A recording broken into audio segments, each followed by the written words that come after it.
Hello, and welcome to the Literary Nunnery Roundup for 2022. I think it was a great year of reading. I'm excited to talk about some of what I read, some of the stats. So I did use Storygraph to keep track of the books that I read last year.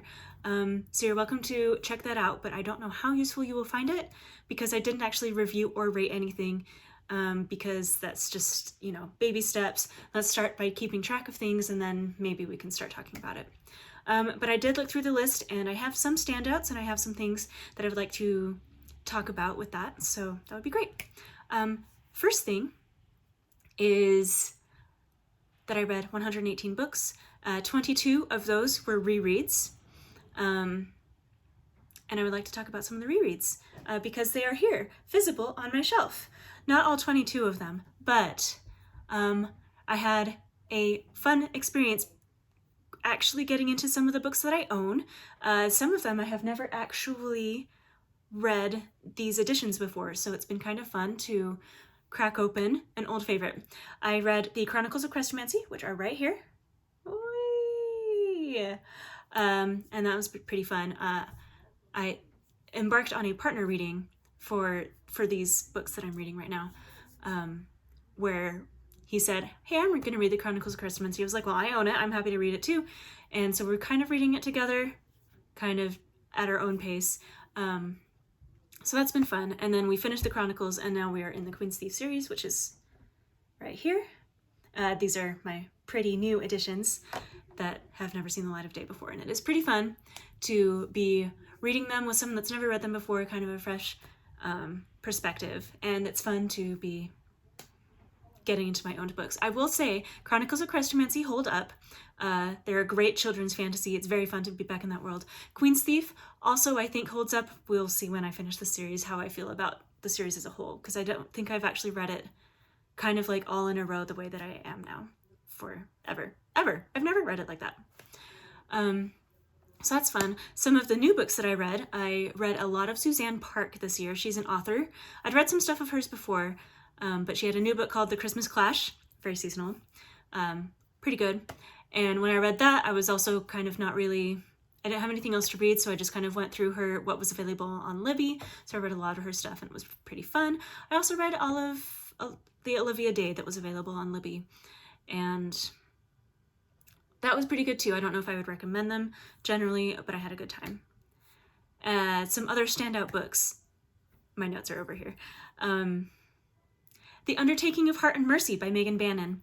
That is it's kind of a spooky fantasy romance kind of thing. There is a scene that is directly lifted from You've Got Mail, and the tropes are very similar. So if you kind of like enjoy the You've Got Mail trope of anonymous epistolary, like scene directly, like same words used and everything. So that I enjoyed that one a lot.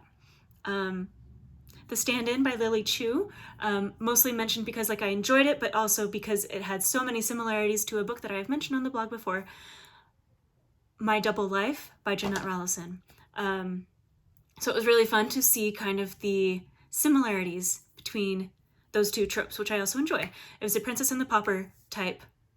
Sorry, the original is Prince and the Pauper, but obviously, A, it's women that are making the change, and B, I'm pretty sure the name of the Barbie movie is The Princess and the Pauper, and why would that not be the pinnacle and the first thing that comes to mind when we are talking about this trope?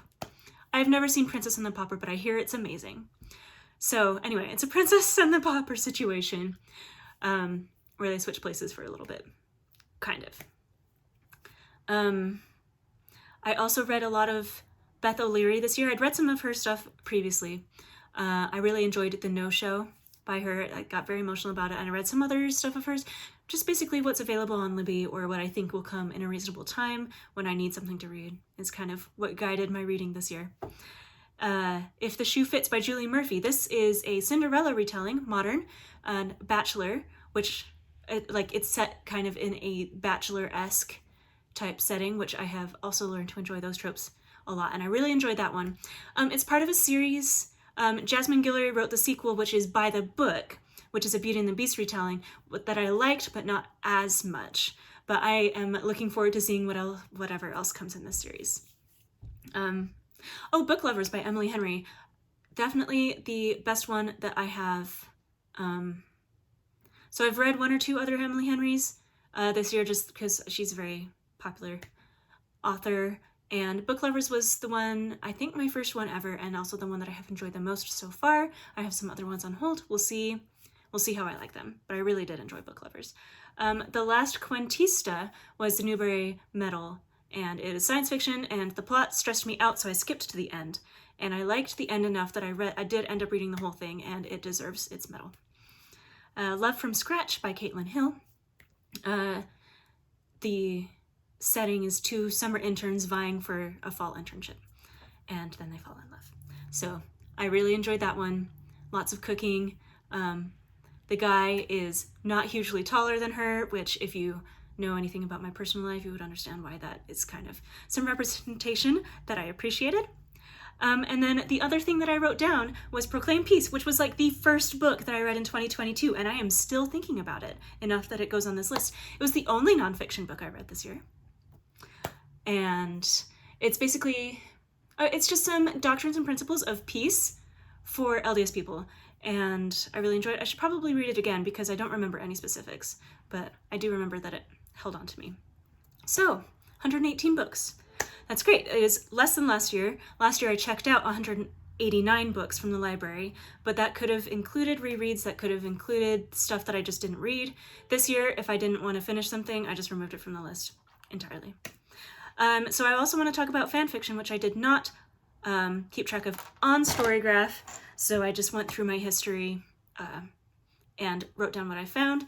I clicked on 486 distinct fan fictions in 2022. Some of those were rereads, for sure. And like I know for a fact that I reread some of them within the same year. And some of them, I would say the average length of these was around 10,000 words, and I'm only counting for this purpose fics that were over 50,000 words, because that's NaNoWriMo novel length, so it's my novel length as well. So I read 56 novel length fan fictions this year. Of those, 30 were new and 26 of them were rereads. And the interesting thing about novel length fan fictions, like as I look through this list, if a fan fiction is going to be novel length, it's because it's taking a significant departure from canon divergence, as you will, or perhaps an alternate universe. And so it's basically like the framework of the canon that you know, but like basically a totally different story. So it's not really, I would just consider it different. Of those 56, I'll just say, I wrote down what fandoms they were from. I had 2 Sherlock, 1 Gilmore Girls, 1 Miss Fisher Murder Mystery Doctor Who's Fusion, which I loved. I definitely read that one more than once this year. 1 Good Omens, 1 Avatar The Last Airbender, 5 Jane Austen, 1 Tortall by Tamara Pierce, 4 Ted Lasso, 4 Check Please, and 34 Harry Potters in the framework of these. So that's pretty fun. So I think a lot of my reading energy has gone to that this year, but I really have tried hard to read actual books. And also it's been kind of a slow year. I've had other things to do, and I'm fine with that. Let me see if there's anything else that I wanted to talk about. Not right now, but I am looking forward to a great year of reading in 2023. I'm excited to finish the Queen's Thief series, potentially move on to Dale Quartet, which is also on my shelf. And maybe I'll do a rate and review this year, but like no promises. Okay.